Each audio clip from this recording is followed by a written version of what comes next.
And I'm recording, right? Yep. Okie dokie. Very good.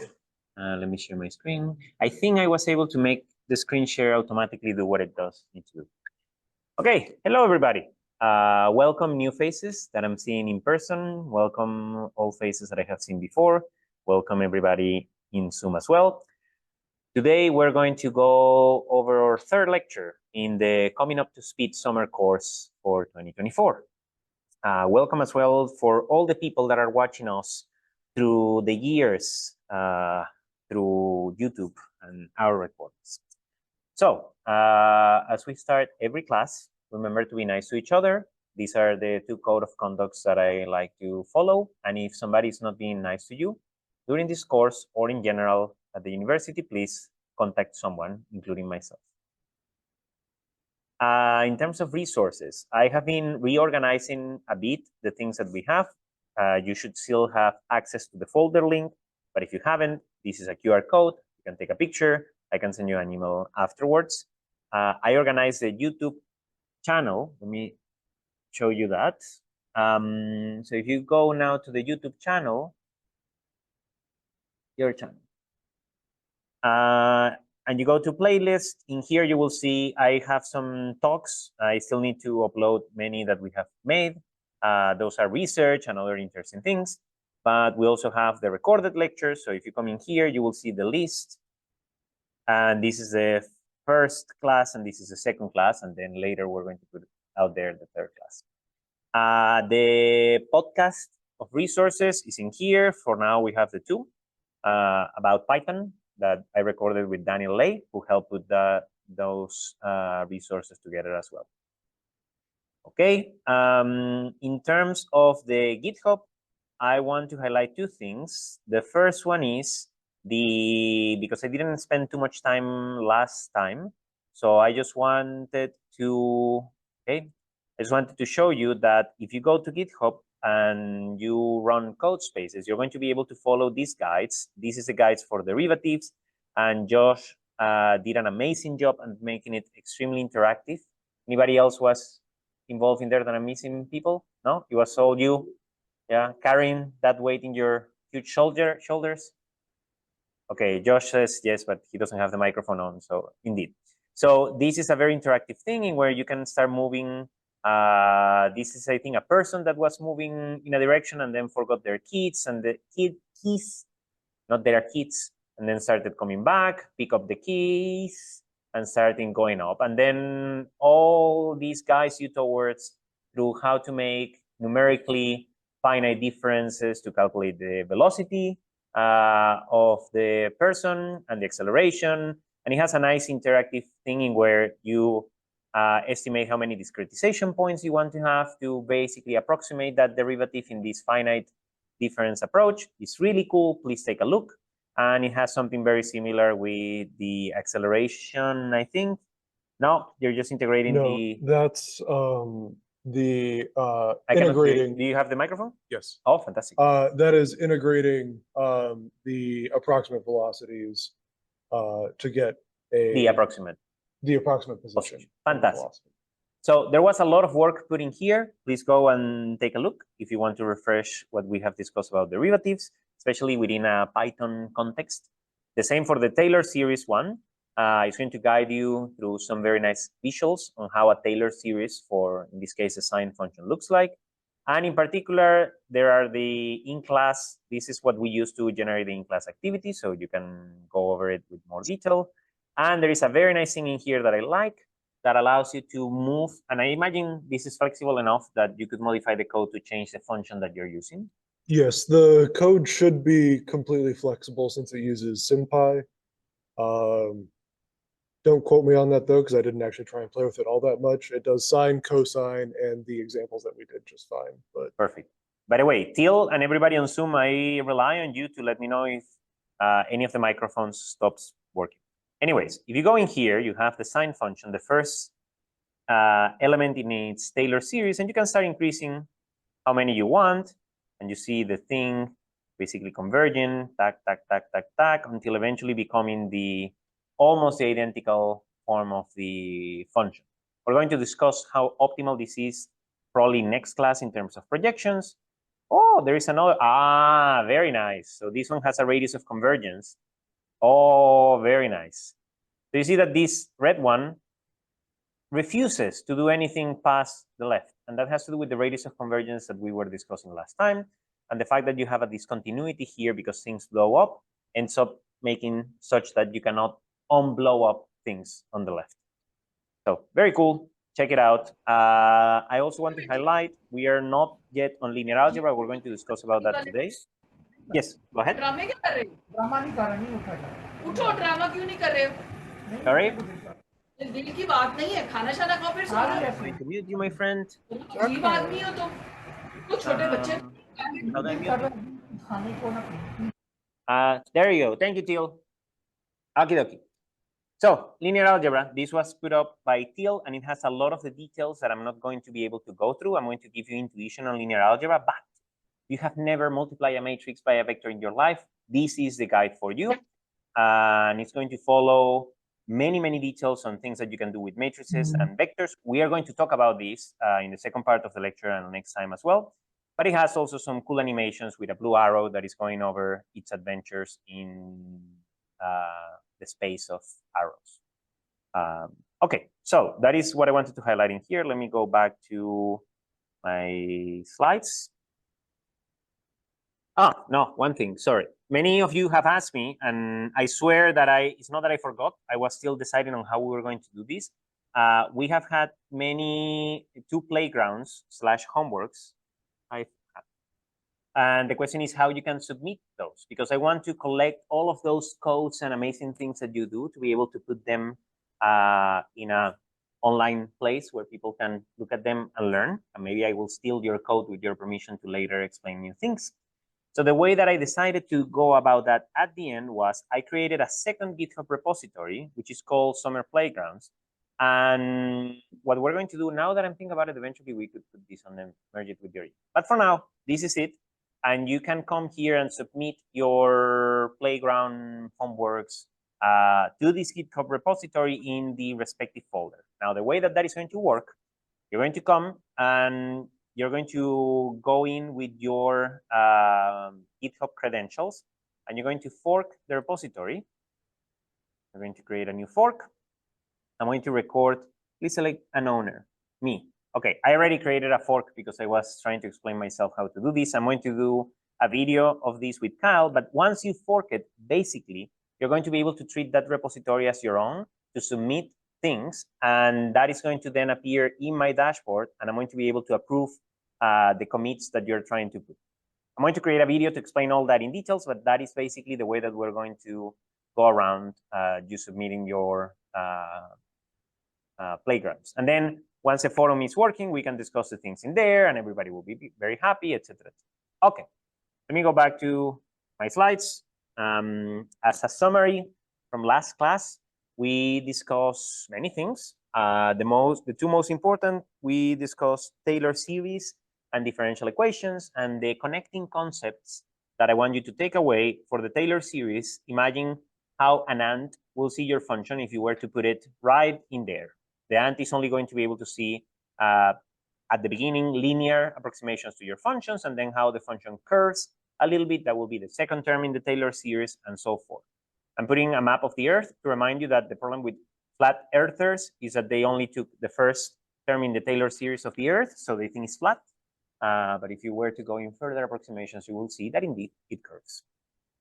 For differential equations, we discuss them as the rules of the games that we are playing with functions in general and mechanical systems. And I like to think it that way. And depending on which rules you have, for example, for chess or for soccer, your system is going to evolve in different ways. Today, we're going to actually play with some cool demonstrations, and I'm going to give you, in my opinion, a very fun homework playground too.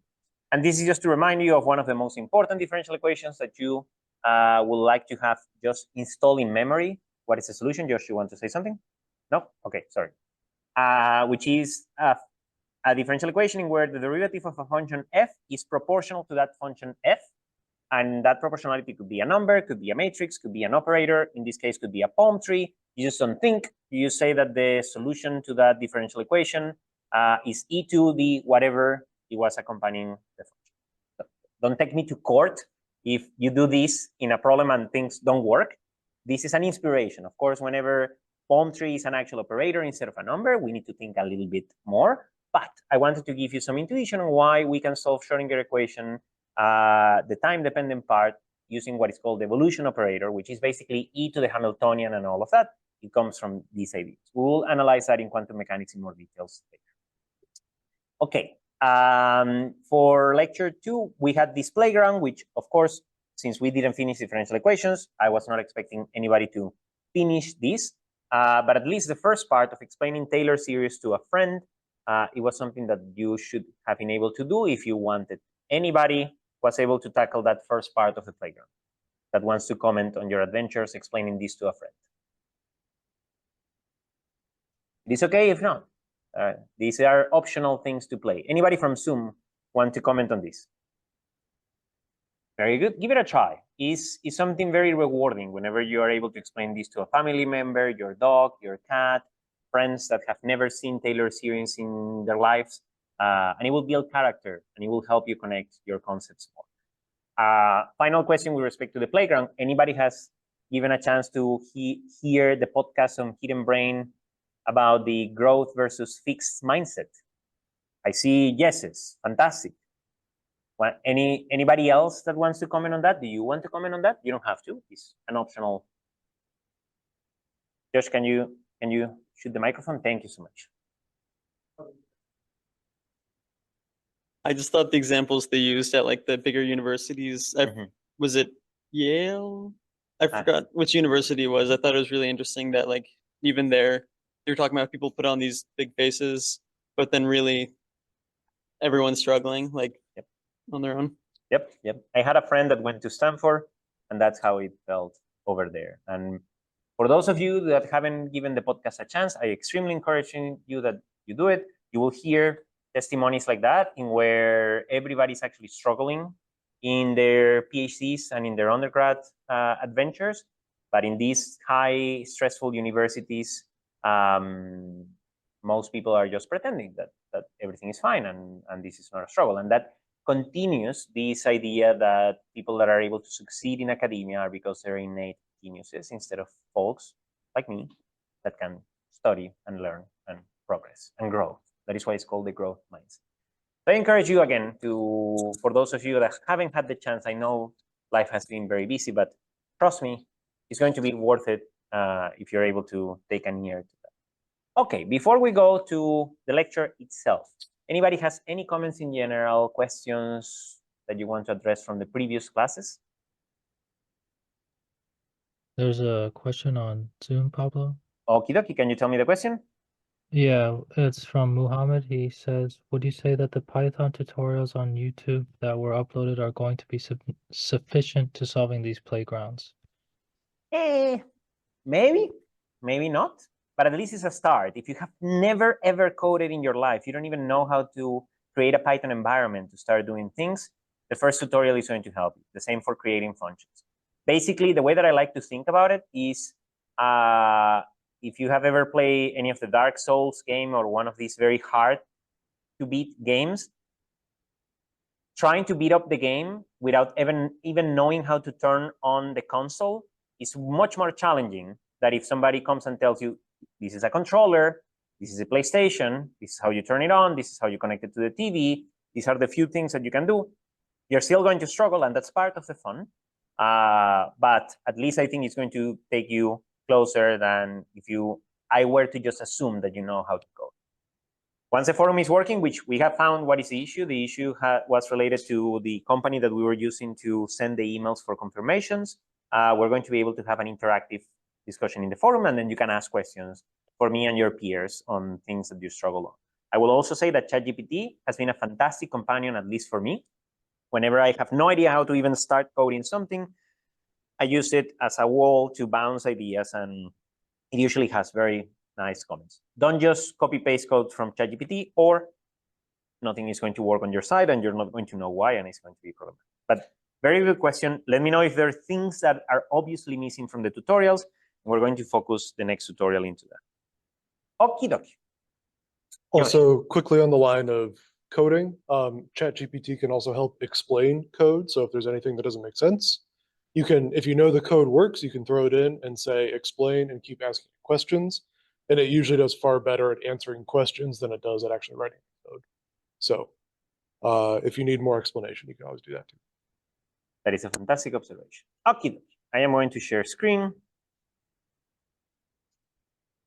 Aha. So for today, we already did the summary from last time. We're now going to talk about differential equations, how to solve them by hand, the few cases that you actually can, and how to solve them numerically, the few cases that you can, at least there is more. We're going to do a class activity, have a break, and then we're going to do linear algebra. So for the equations that you can solve by hand, there are very few. You're going to be drilled them on your courses because we physicists feel very happy that we can solve the quantum harmonic oscillator and the simple pendulum and the simple spring systems. But I want to reason this with you. Let's try to describe. I'm not going to go into the details on how to build this mechanical system or the equations that happens to be describing it. We're going to do that in classical mechanics. But still, I imagine that many of you have at least once seen a pendulum moving in your life. So we're going to describe that. That is a mechanical system. The pendulum has a length L. Gravity is pulling down an annoying us with a force that is proportional to the gravitational constant G on Earth, which is 9.8 meter per second squared. My pendulum has a mass M, which turns out doesn't matter for the first approximation of the movement of this object. And what I want to be able to do is to describe how, given an initial condition of my pendulum, how it's going to evolve in time. This is a mechanical system. We're physicists, we're scientists, we're engineers. We want to be able to predict where the pendulum is going to be as a function of time. And for that, we're going to use differential equations. After you play a bit with either Newton's equations or conservation of energy or the Euler-Lagrange equations, you arrive at a differential equation that looks like this. The time derivative, the second time derivative of theta as a function of time, theta is the angle, plus G over L times the sine of theta is equal to 0. Let me make sure that I got it right. Yes, I'm incredible. Okay, so this is a differential equation that my pendulum, or at least one of the coordinates of my pendulum, theta, is following as a function of time. Anybody's not following what I'm saying? Anybody has any questions regarding what I'm trying to describe in here? Okay, very good. What is the solution to this differential equation? So what does this mean? Think of what this means. Remember when we were discussing the tiers of problems, can anybody help me remember the 4 tiers that Pablo described for complicated problems?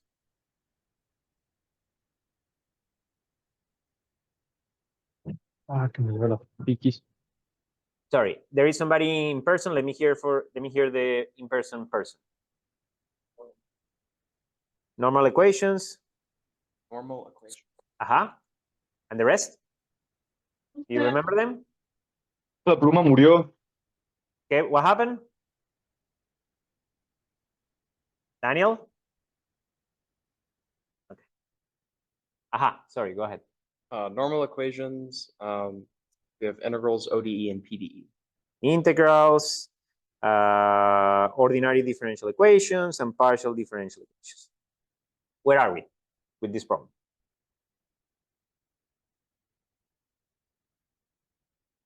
Sorry? We are in a differential in level 3, right? A differential equation. Yes. Yes. Yes. At the same time, see that this thing is telling you, well, basically I can say that theta prime prime is equal to minus G over L sine of theta. So if I was able to find a function theta of time that I make 2 derivatives and I get the equation that I have in here, I will have solved the problem. So this is kind of a level 2 problem hidden as a level 3, because you can basically write all the derivatives to one side and all the non-derivatives to another side. Still, it's a hard as heck problem. Do you know any function that if I make two derivatives of that function, I end up obtaining the sine of the function. Any ideas? Somebody says sine of theta. Nope. If I have sine of theta of time, and I make one, so let's say that this is my function f of t, df at dt is going to be equal to cosine of theta. Oh, I'm so sorry. Thank you. So this is going to be cosine of theta of time times the derivative of theta with respect to time. And if I make one extra derivative, the product rule is going to end up with a mess. So it cannot be sine of theta. It has to be something else. Any ideas? E to the negative something. If you didn't have the sine function, yes. You could write it as complex numbers as e to the minus 1. But that sine function is annoying you a lot. It's complicating the problem well beyond what anybody in this room, me included, can do. So, somebody saying small angle approximation. What does that mean? Maya, do you want to talk? Do you want to write down more details on that? So Maya says sine of x equals x. Why? Why would that be a good idea? What is Maya doing? Somebody is saying a Taylor expansion. Why are we doing a Taylor expansion? And this is the thing, simplifies the problem a bunch. Thank you, Maya. That is exactly the reasoning that I want. I don't want anybody in general to just repeat and think, oh, small angle approximation. That's what we need to do. It's like, but why? What is it that we are after? What we're after is, I'm looking at this equation, and if I were to tell you, friends, this is an equation that I can solve. We discussed it last time.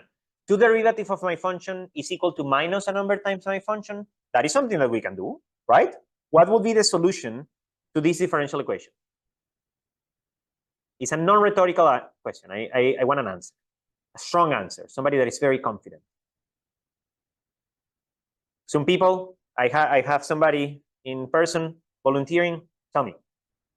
So it's going to be something, it's going to be basically some constant times cosine, and inside of the cosine, you're going to have g over L t plus some phase offset. Almost. Not g over L. It will be the square root of g over L. The details don't matter. The answer that I'm looking for from now on, whenever I show you an equation like this, the answer that I want all of you to scream is sines and cosines. The details don't matter. What is exactly inside? I just want you to very quickly see an equation that is two derivatives equal minus your function. That's it. That is sines and cosines. You don't need to think. One derivative is equal to a number times your thing, exponentials. You don't need to think. Then the details will come later. But I want that to come out of your guts, your intuition all the time. The problem is that this is not the problem that I asked you. The problem that I asked you has the sign. But if we do as Maya very wisely is saying, you can make the approximation. You can say, I don't know how to solve the problem, Pablo, but if you were to allow me to move the pendulum just a bit, not a lot, I can make the approximation that sine of stuff, if stuff is small, this is approximated stuff. If I wanted to make stuff is not that small, and I want to make a better approximation, what do I need to do?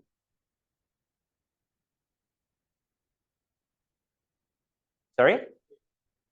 But mechanically, what I need to write in this equation to make a better approximation?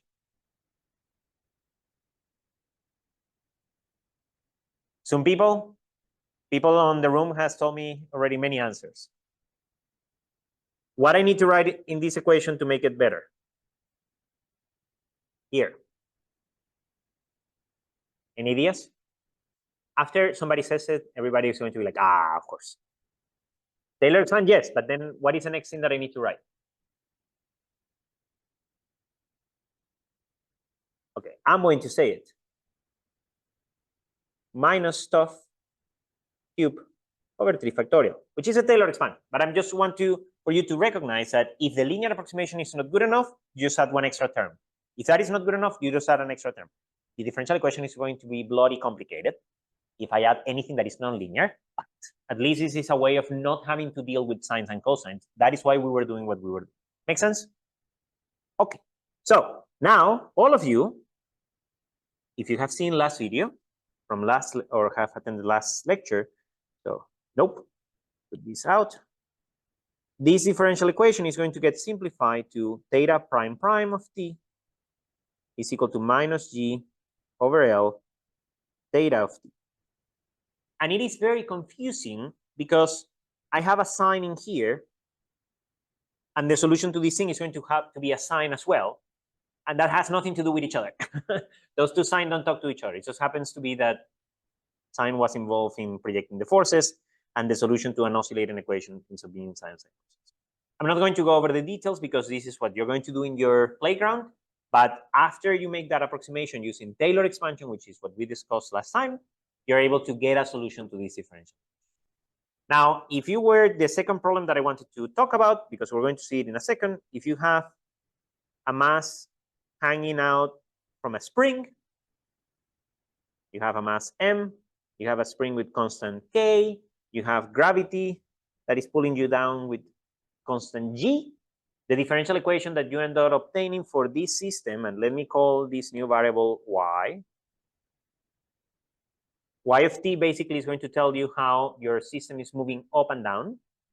The differential equation that you get for this thing is y prime prime is equal to minus k over m. Now the mass does matter. G doesn't matter, at least the first approximation. Y of t. Question, what is the solution to this differential equation? Can I hear it and loud enough so that we don't need a microphone? But say it like, no, like have you seen the movie Sparta? Sines and cosine. Fantastic. But have you seen the movie Sparta? The 300, sorry. The movie, no the movie, the 300, movie 300, where the guy screams, "This is a Sparta!" That's how I want you to scream next time that we find these differential equations. Sines and cosines. Okay, so now that we have done that, we're going to play with a real life scenario on these things. Let's see how that goes. I'm going to do that before the break, and then you're going to have a break, and then we're going to come back to talk about linear algebra and projections and vectors. Before we move into that, and let's pray that things go out well, because it's the first time that I'm going to be do such a complicated demonstration. Any questions so far on what we have discussed about differential equations? Let me add just a sprinkle of what the future holds for you with this combination between Taylor series and differential equations. Eventually, you're going to be working on research, and you're going to be analyzing the effective potential of a molecule with respect to some parameter. You have something like this. This is your potential, and this is, I don't know, some parameter. Let's call it, if you want, the distance r. And you're going to be wondering how you're going to solve your Schrodinger equation with such a very complicated potential. What are you going to do? You're going to say, for small energies, whenever the system is in the ground state, you know what? I can just come in here and look at this thing that Pablo drew that looks very hairy. I'm going to approximate this by a parabola. And if this is a parabola, V of r approximated some constant alpha times r squared. This is a quantum harmonic oscillator. This is a problem that you know how to solve. This is a differential equation that now you know how to solve quantum mechanically, and you're going to make amazing discoveries with these tools in your actual physics problem. So this idea of I have a differential equation that is very complicated, and I'm going to simplify it using Taylor approximation or similar things, it's going to appear over and over and over again. So if you don't like it, you better start liking it, because it's going to be in half of your education from now. Okay, let's go now, and somebody's asking a question. If we're doing small angle approximation for the solution, how do we know it holds for all angles? Of course it doesn't. That's the thing. And that's one of the things that we're going to see in a second. If you violate the approximation that you say you were going to make, tough luck. You're going to start obtaining answers that are not very good. So actually, I wanted to do that to talk about how we're going to solve differential equations in America. I forgot about that. Okay. So here is then, I'm going to change the order. We are going to end up taking way more time to cover the topics that I want to cover, but I think that's completely fine. So here's what we're going to do.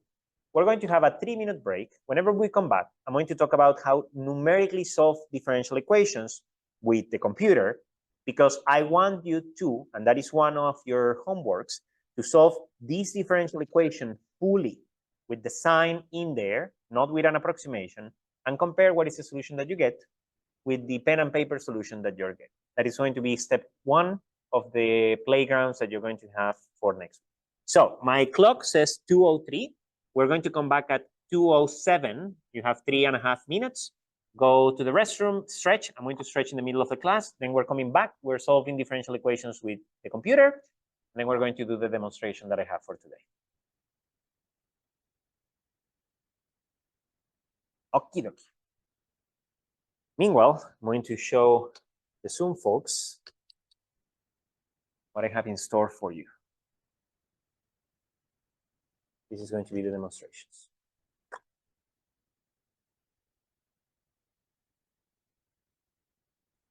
Okay, friends, it's 2:07, so let's get back to it.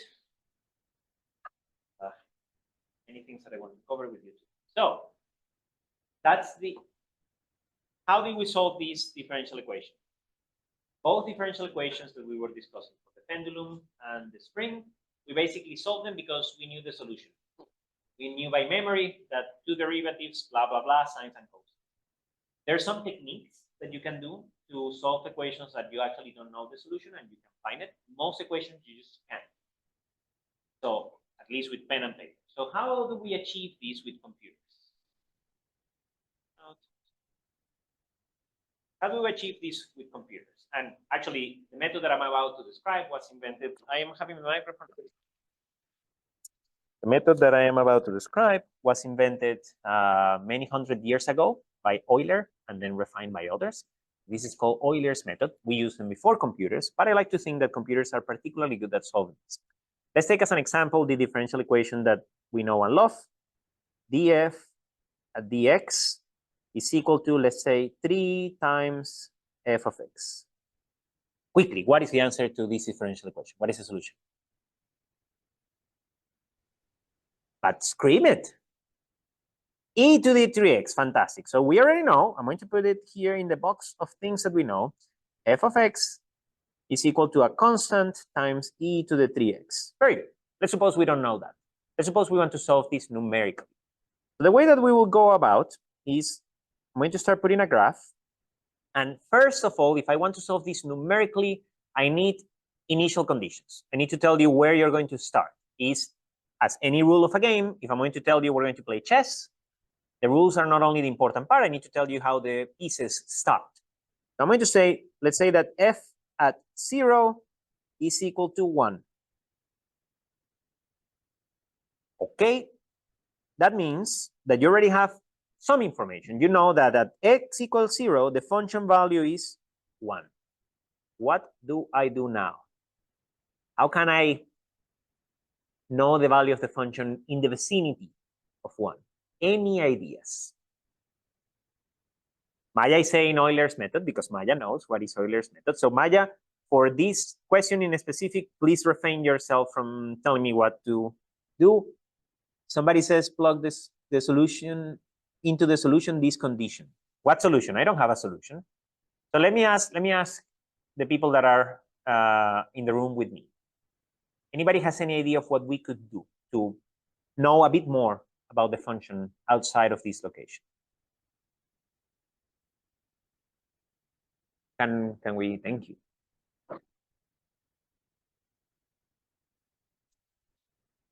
From the differential equation, we know roughly the slope at a specific point, and so we can kind of extrapolate from that. That is brilliant. How much should be the slope around 0? What do you think? I think it's about 3x. It's about 3x? Yeah. Or X is equal to 0, so then that means that it's 0? Oh no, that doesn't make sense. Are you sense. sure? You're close, you're close. So what do we know? We know that f of 0 is equal to 1, and the differential equation is telling us your derivative at any location is equal to 3 times your value. Oh, yeah. So how much is the derivative around 0? 3. Should be 3, right? Some people, do you agree? Of course you agree, because the derivative is 3. So I'm going to put a straight line that roughly is the slope of 3 times x. What do I do now? Now I know the value of the function around a vicinity. Soon, folks, can you help me on the next step? What else? What should I do now that I know that this function looks like this now? Add that to the current point plus the step size. Oh, very good. So what are we trying to do? We're trying to find what is going to be the function here at a little bit extra space in x. Let me call that delta x. And for now, let's just assume that this is 0.1. I'm trying to find how much is the function at 0.1. What am I going to do, Taylor? I'm going to say that my function at x equals 0.1 is going to be equal to whatever I already knew. What is the best approximation to the value of this function at 0.1? Can anybody tell me right out of your head? If you were to say a single number, what number will you say? 0. Not 0? No, no, no, no. How much? Oh. 1. 1. Very good. Why? Because, 0.1 is not too far away from 0. And I know that the value of the function at 0 is 1. So value of the function at 0.1 cannot be too far away from the number 1. I can improve that, though, because I have notion of the derivative. So I'm going to add this plus the derivative that we said it was 3 times delta x, which delta x in this case is 0.1. So my best approximation is going to be 1.3 for the value of the function in here, right? So I have found how much the function should be here is 1.3. And to eliminate this and eliminate this. Now I can connect them by drawing. And then what else can I do? Well, I move 1 extra delta x. Now I'm at 0.2. What am I going to do? Well, I can recalculate the slope with red. The slope now is going to be a bit bigger because now my value is 1.3. So whenever you put this slope, you're going to put it back in here. You're going to multiply 3 times 1.3. That is going to give you whatever the number is that? 3.39? Whatever. It's going to give you that number, and you're going to plug it back. And step by step, you're going to start integrating what your function is evolving to. That is called Euler's method. And that is one of your homeworks, playgrounds, is to actually try to code that in Python to solve some of the differential equations that I was showing before. Somebody might come and tell you, but wait a minute, wait. That step is too choppy. Your curve is going to look like a 90s or 80s video game in terms of graphic. You're going to end up with a function that looks like this. This looks awful. What do you do if you want to make it better? Sorry? Yep. You make delta x smaller. So instead of points of 0.1, you go in 0.01. But that is going to take you longer to calculate the solution. So there's going to be a trade-off between your accuracy and your speed. That my research, half of my research is all about how I can get better trade-offs between accuracy and speed. At some point you're interested, I'm more than happy. Okay, now you know how to numerically solve differential equations, and part of your playgrounds is to go back and try to solve this differential equation integrating from t equals 0. You will need 2 initial conditions because it's a second order differential equation. So you basically have to tell me I'm starting here and my initial speed is this one. So you will need to say theta of t equals 0 is, I'm making this up, let's say 0.3, and theta prime at t equals 0, which is your initial speed in theta, we can say is equal to 0. I'm just letting the pendulum go. And with these 2 initial conditions, you're going to play the same game as before. You're going to use the differential equation to estimate the derivative and yada, yada, yada, and you get to calculate your function. Give it a try. If you get stuck, I hope that we have forum at that moment. And if not, I'm going to help you next class. Okay, let's now do the actual in-class activity. Let me stop sharing. So for that, so here's what we are going to do, some folks. I am going to, let's see how this looks. Okay. So there is no way that you're going to be able to see very well what we're going to do from the camera. So what I'm going to do, I'm going to record it in my phone, and later I'm going to upload the video to everybody so that you can do the analysis. And in the room, Josh is going to also record me doing what I'm doing, so that you have an idea of what is happening. But basically, we're going to have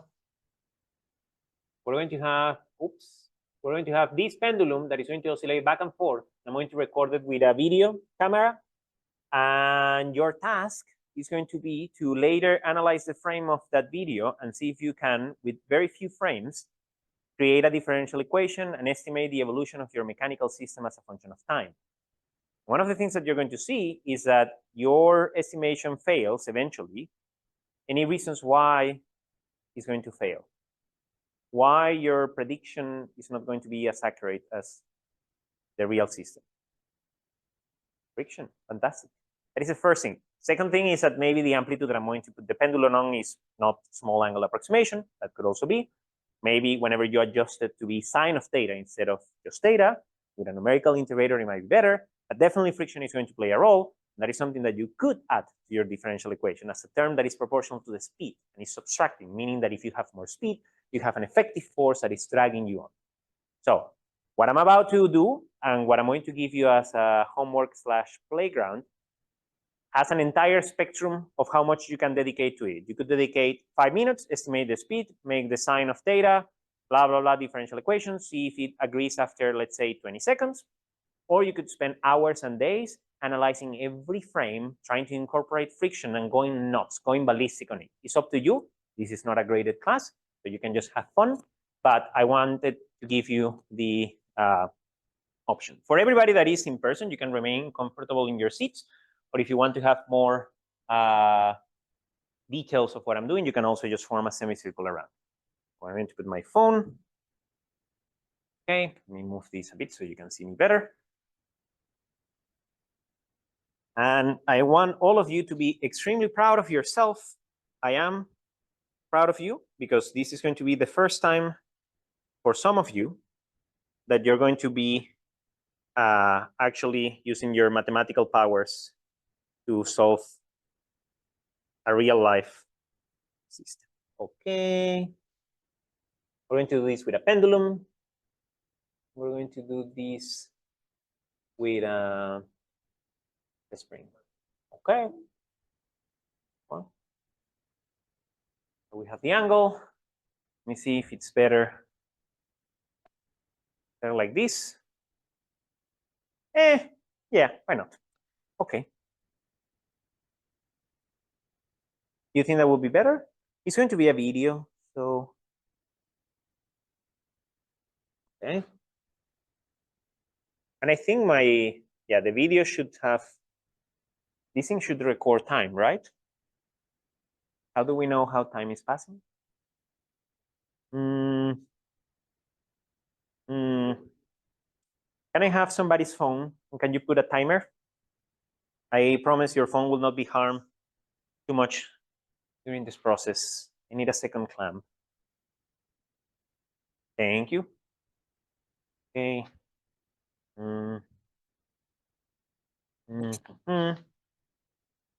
Perfect. Thank you so much. Let's see. Yep, I think that works, Josh. Super.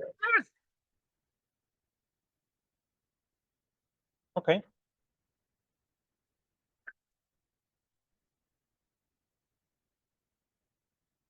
Aha.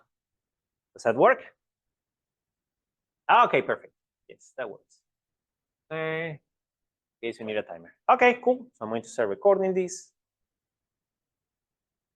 I'm going to start the timer on Anne's phone. Okie dokie. You ready?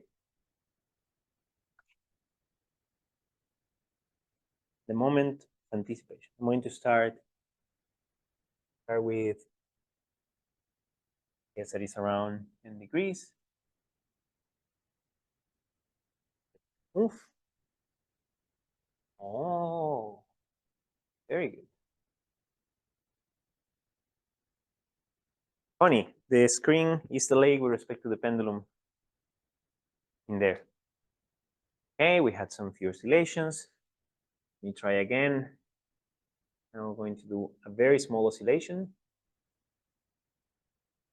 Anything?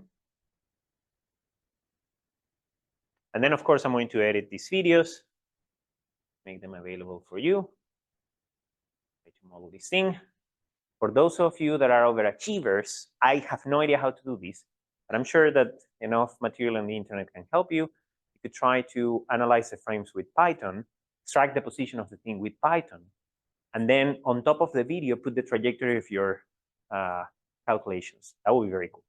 Now we're going to completely break the small angle approximation, much as I dare, because this thing, this thing is going to, so I don't think I can do that. When there is a wheel, there is a way. We'll find a way of doing this. We're screwing it up. Let's screw it up for real.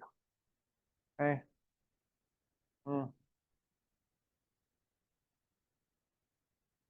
Go. Now let's really break the small angle approximation. See what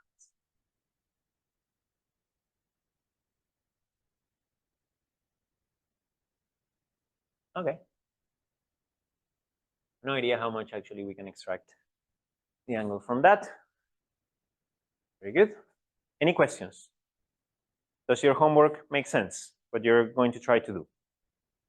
Okay. Let me try with another one. Let's do now the spring.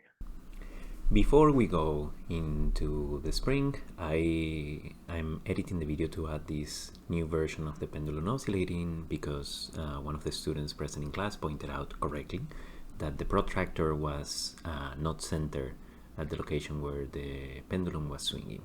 So I went back and recorded a better version of it. There are many things that still could be aligned better, of course, but you're going to have much more luck trying to read the angle on a center protractor. This video also consists of a small oscillation, that is the one that you're seeing now. In a few seconds I make it oscillate with a higher amplitude, and then at the end I just go full ballistic and make something that completely violates the small angle approximation. There are actually many things that now start playing into effect with very big amplitudes. In particular, the string doesn't necessarily stay completely tense during the entire movement, so that is something that is going to be very hard to model with a simple differential equation. Still, you can try to see how your particular model breaks. And after this intermission, we continue our regular programming with the spring that is going to be oscillating. I think I called the spring a pendulum during the lecture. Sorry about that. Okie dokie, hope you continue to have fun.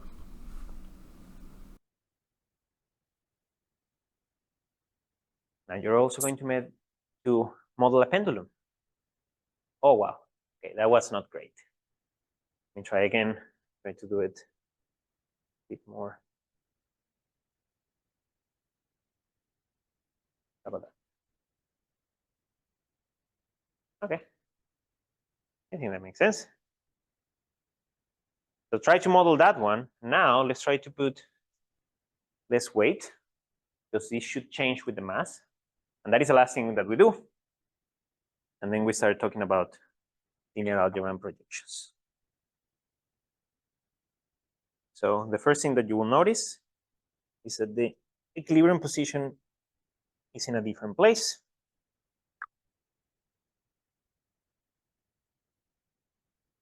Oh, no.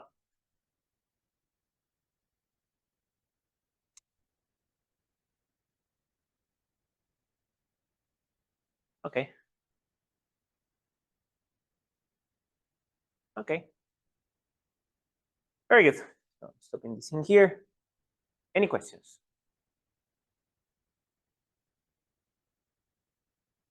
Very good. So we're going to have another 3-minute break, and then we're going to come back and we're going to start talking about vectors and projections and all of that.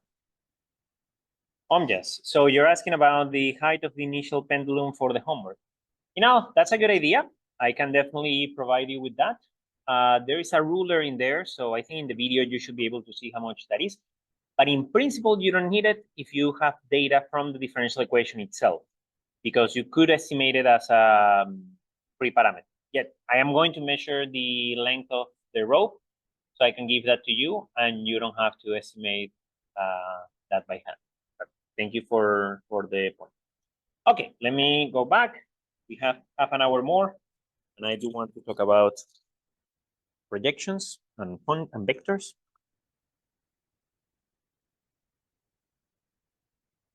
And let me turn on the lights, because otherwise I'm going to fall asleep by talking to myself. Okay, we're going to now make the transition to linear algebra, vectors, and all of that. Any questions before we do that, friends? Okay. So, linear algebra. Let me bring these things in here.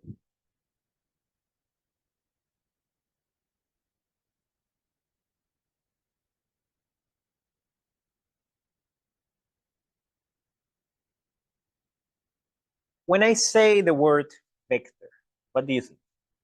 What comes to mind? Sorry? Direction and magnitude. Okay, what else?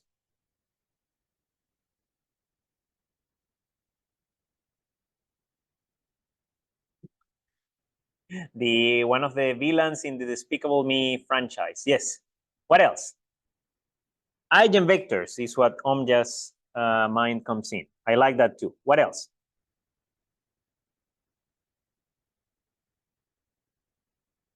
What comes? Go ahead, Anne. I need to hear you louder. Coordinates. Yep, I like that too. You know what comes to my mind? To my mind, it comes two things. And it's funny because in principle, at first glance, they couldn't be any different. The first thing that comes to my mind is an arrow. And I'm showing in here. I hope people on home can see it. Literally arrows and high dimensional spaces. That is the first thing that comes to my mind. Functions is the other thing that comes to my mind. Graphs of functions. And we're going to address that in a second, and you're going to see how powerful that thing is. I don't want to go into a lot of details on all the properties of vectors because we don't have time, and we have the fantastic guides that Teal made on linear algebra. But for now, for a bit, the discussions that I want to have with you, I want you to think that a vector is an arrow, for now, a red arrow or a blue arrow that is in some high dimensional space. That dimensional space could be R2, in which case it's literally a plane, and it literally looks like this arrow, just red, and it's pointing somewhere, and it has a longitude, like a magnitude that is the length of my arrow, and it has a direction wherever the arrow is pointing. But this thing could be a vector in 3,000 dimensions, in which case, no way that you can have any geometrical intuition of how that looks. I work in high dimensional spaces and objects, and I usually just think of arrows in 2 dimensions, and I imagine those arrows moving back. Make sense so far? Okay. Let's think now just in terms of arrows. Let's think in terms of the coordinates on a city. Imagine that we're in New York. New York? No. Imagine that we're in East Lansing, where we are. We're in this classroom. And I want to tell you that I would like to have ice cream with all of you, which today I actually can't because I have a meeting with people at 3:15. But maybe next class I can take you all for ice cream and we can go to the baby store for the in-person people. So that is going to be a treat for you all. If any Zoom people can come, make your way in here so we can have ice cream together. But we want to go to the ice cream store. And here's the problem. We're here. This is the classroom that we're all having fun. And this is the ice cream store. I'm going to put it as a cloud, heavenly cloud where all dreams come true. We want to go there. I want to give you directions on how we can go. This vector is the arrow that is pointing from where we are to wherever we need to be. That is a red arrow. It's telling us we need to walk in, actually, that direction. It's more or less in that direction. And it has some magnitude. If I wanted to give you instructions, if this was a coordinate system, what information can I tell you so that you can go from where we are right now to the, what if the Zoom people also want ice cream? I'm sorry, Mohammed. If you ever come to MSU, just let me know in person and I will bring you ice cream.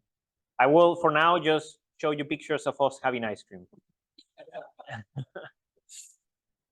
Okay, so I'm just saying give X and Y. I like it. Think of that as instructions. This is literally telling you what you're going to do, buddy. You're going to walk X amount of meters to the right, and then you're going to walk Y amount of meters up north, and then you're going to arrive at the ice cream store. These are the Y components and the X component of this vector, that is the vector that connects us without ice cream to the place that we actually have ice cream. Make sense? So in this coordinate system, I will say V as a vector is equal, and this is going to sound weird. So, you know, to simplify our life, let me take that back. Let me give different names to this quantity. Let's call this A. Let's call this B. A is the amount of meters you need to walk in the X direction, and B is the amount of meters that you need to walk on the Y direction. So I'm going to write this as two coordinates that look like A times a vector itself, the vector X. I'm going to say plus B times a vector itself. Let's put color green, Y hat. Y hat, let me erase this thingy. Y hat is a unit vector that is pointing in the up direction, and X hat is a unit vector that is pointing in the right direction or east. Yep, this is a way of writing this vector. It's just telling it, literally think of this as instructions. The first instruction is how much you're going to walk in a specific direction, and the second instruction is how much you're going to walk in that specific direction. Is everybody okay with this? This same notation, you can write it as A comma B. And for those of us that are in the platinum member club of knowing what math means, this is just a secret coding that I'm not writing X and Y. We all know what I mean. It's just A times in the X direction plus B times in the Y direction. Make sense so far? Is there any other way that I could give you information on this vector? Sorry, somebody? Radial? Radial, what do you mean radial? That sounds like a specific brand of deodorant. Direction, like an angular direction and the distance. I could give you an angle and a direction. I like that. Let's put that. To make this drawing less complicated, let me draw it again. Let's write the same vector again. And I'm going to use slightly different colors.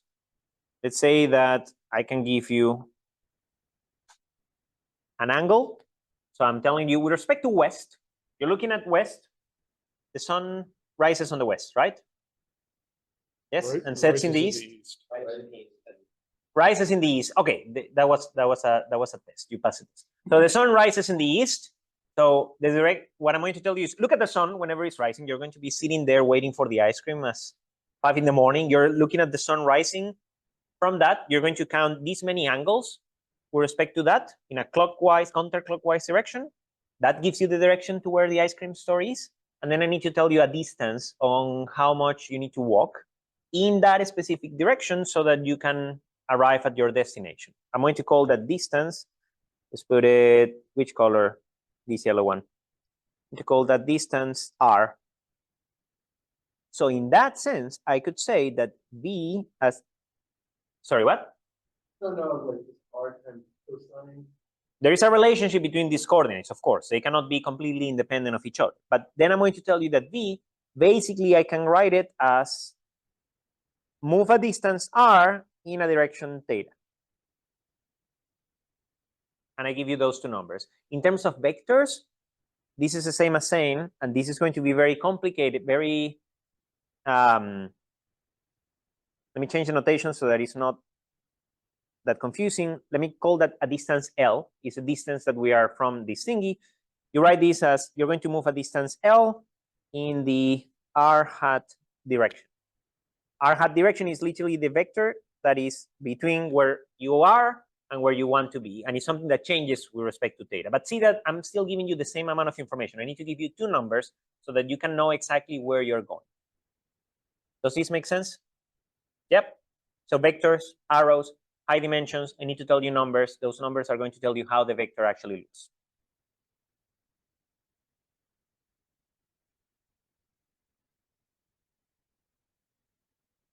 I want you to think that these things are called representations. Different ways of representing the same object. It's the same object. It's not changing. I'm just describing the object in one way in the first approach and in a second way in the second approach.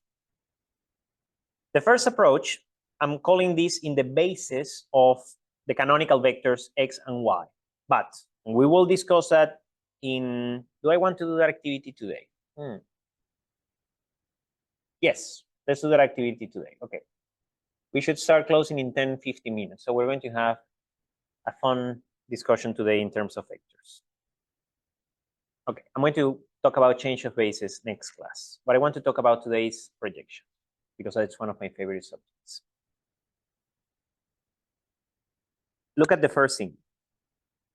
Let me put it back in here.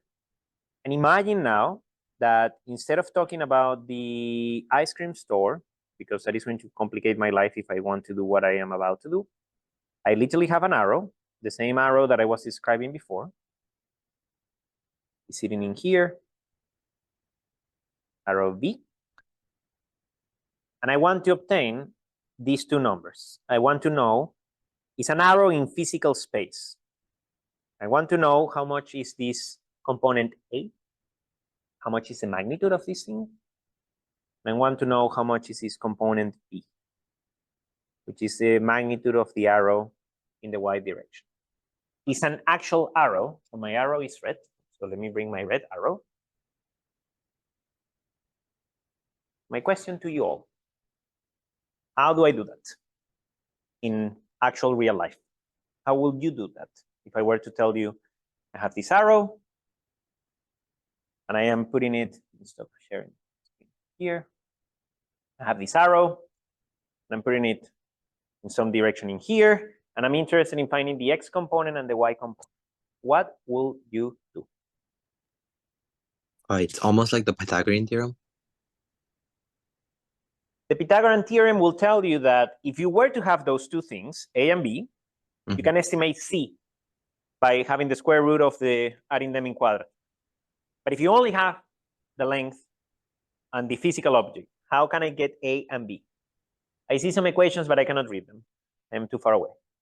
Any ideas? Somebody here in person? I could give you the angle, and if I give you the angle, you can do sines, cosines, and all of those shenanigans. But no, I don't have the angle. I just have the literal arrow in real life. Good try, though. But I want you to think in an engineering way that I am not giving you such details in numbers. I have the arrow, and I have a ruler somewhere. There's a ruler.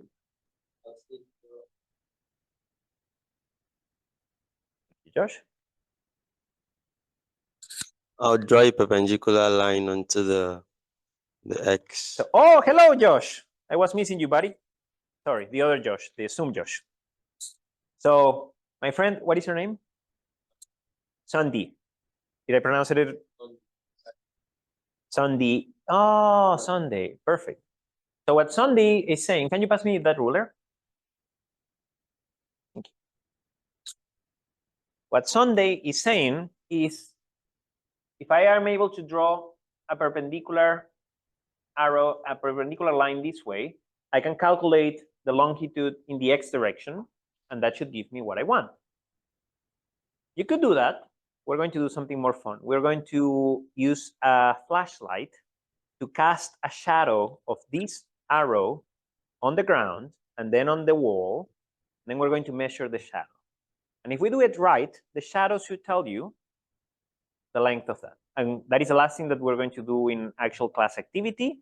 And we're going to come back in here. We need to go to a dark room. So I'm going to take, Josh is going to take, or somebody's going to take the laptop with you. And we're literally going to do that. And then I'm going to put it in a specific angle that we can check if what we do makes sense. Okay? You're in charge of the computer. And I need, what do I need? I need the lantern. And I need everybody to come with me because the lighting here is too bright.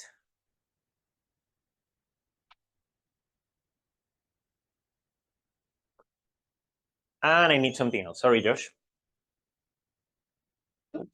You're good.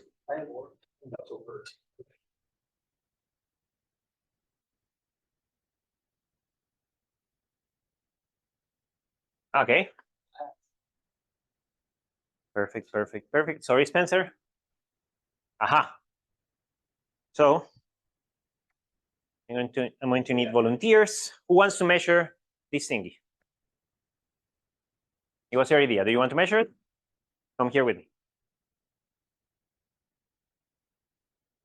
So let me hang out this thing.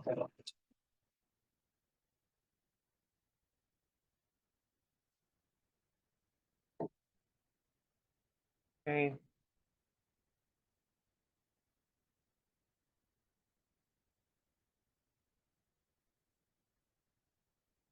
So I want you, in all of your future endeavors, whenever you're doing projections, hello, whenever you're doing projections, is that as high as that can go? Really? Okay, there we go. Perfect. Whenever in your future endeavors, you're doing projections, hello friends, you're doing projections with vectors or functions or anything, think that that is you.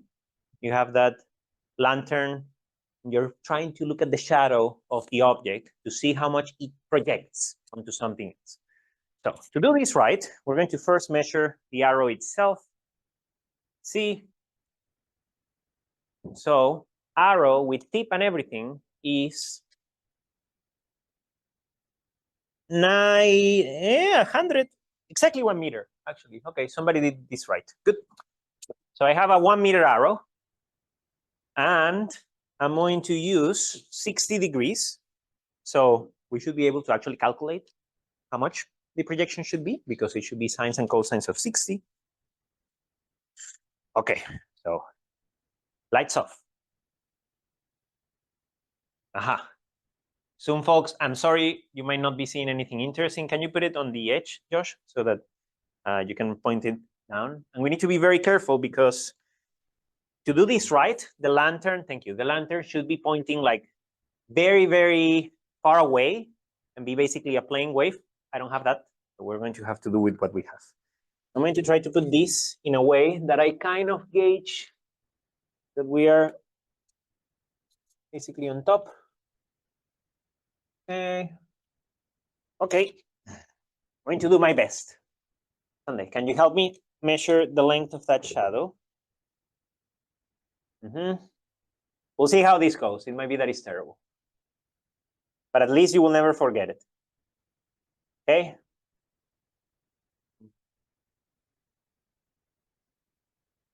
28.5. 28.5? Okay. You sure? I'm actually studying from the front. Yeah, but I see a 50 something in there. No? This is Uh-huh. But see the shadow is way over there. You see it? That one, yes, perfect.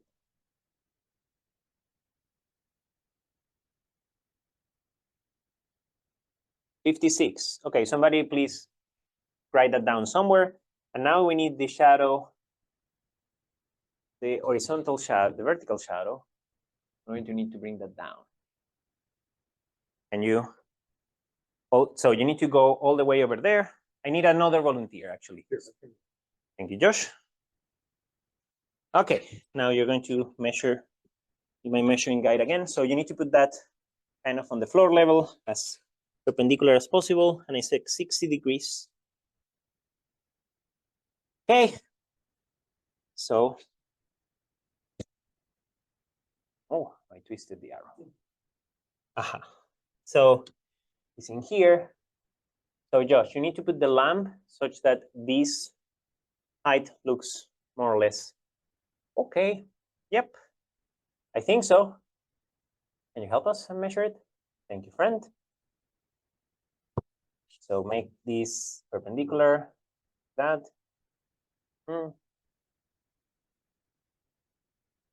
Cannot see because the light has blinded. Around this height, actually. How much are you? Can you see? 80 what? 84. Okay, so 84 for the white component. Okay, now you can go back to the classroom, and then you're going to try to put those numbers together. And when you discover that it makes no sense, you're going to explain to me what I did wrong, if I did something wrong. Okay, let's go back. Finish the lecture. Thank you, Josh. And for those of you that are incoming grad students, this is going to be your graduate student lounge. Okay.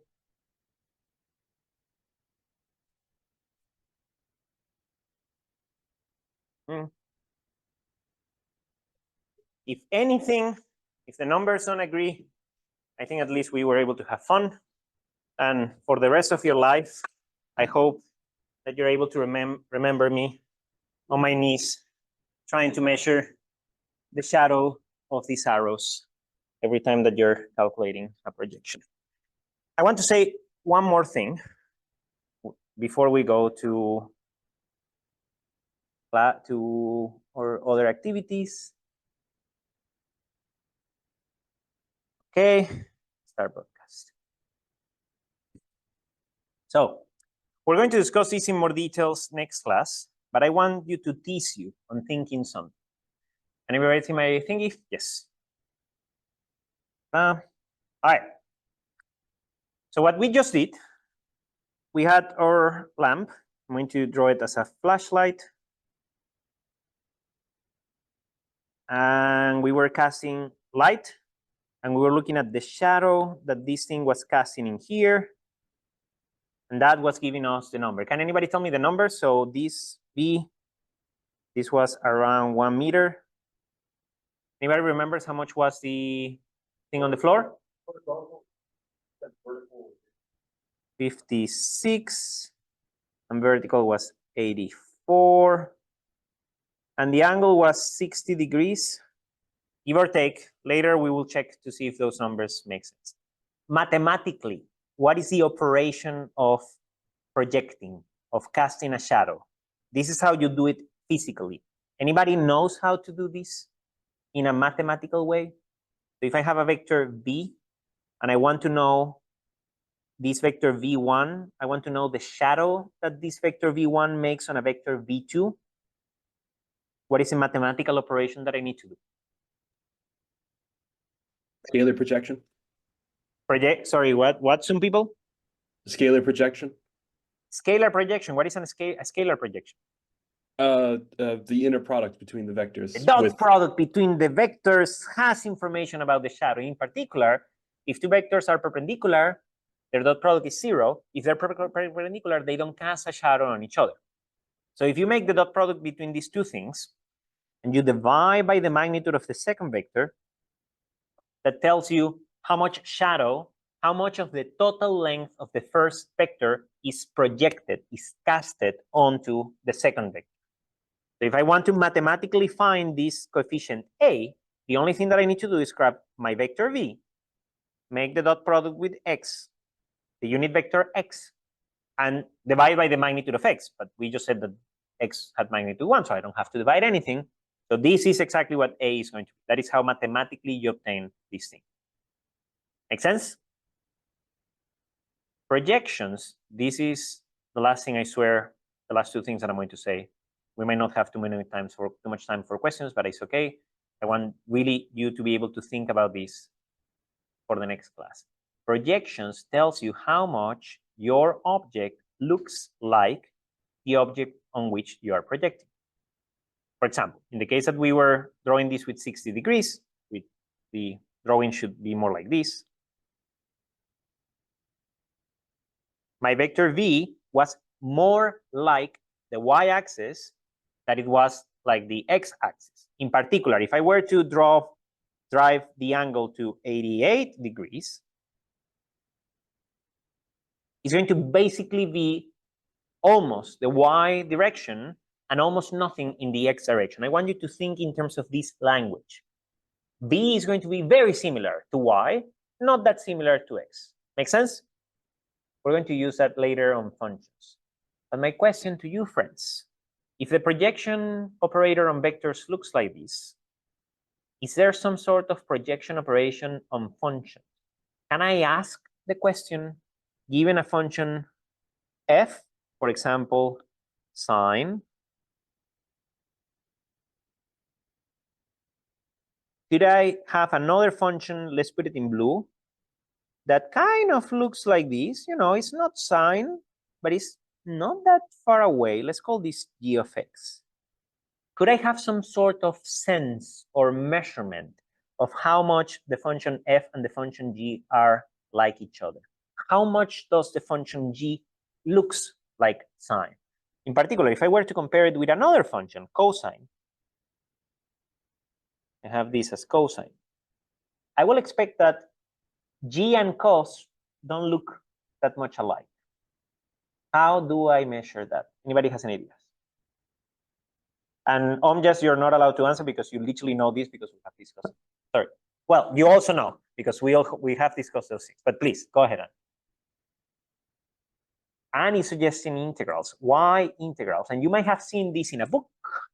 That, by the way, the dot product, I like this notation where the dot product between vectors, we define them like this. This is Dirac notation. We're going to talk about that later. But some people define that the dot product, the projection between functions, is like this, f g, and is equal to the integral of f of x, g of x, dx. Why? Why is this a good dot product or a good projection of functions onto each other? Any ideas?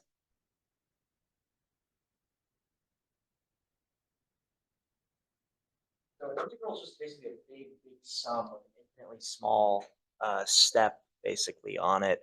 So if you were to imagine f and g as vectors, when you do the dot product and you add it all up, it gives you basically a measure of, if they're normalized, it gives you a measure of how much one function contributes to the other.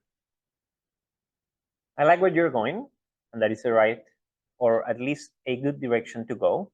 I'm not going to give the answer today. We're going to start on here on Monday. I want to at least have 3 minutes for answering questions and addressing things.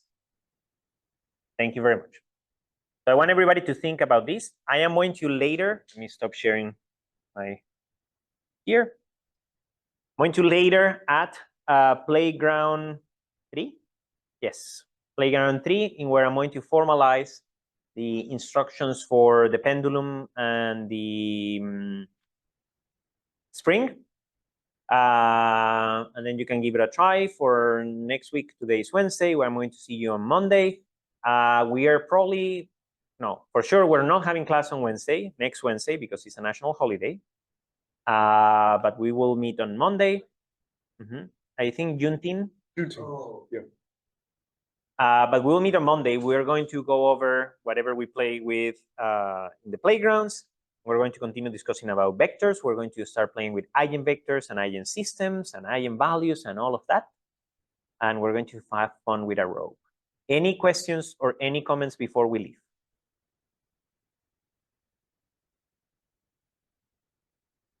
Some folks, any questions or any comments before we leave?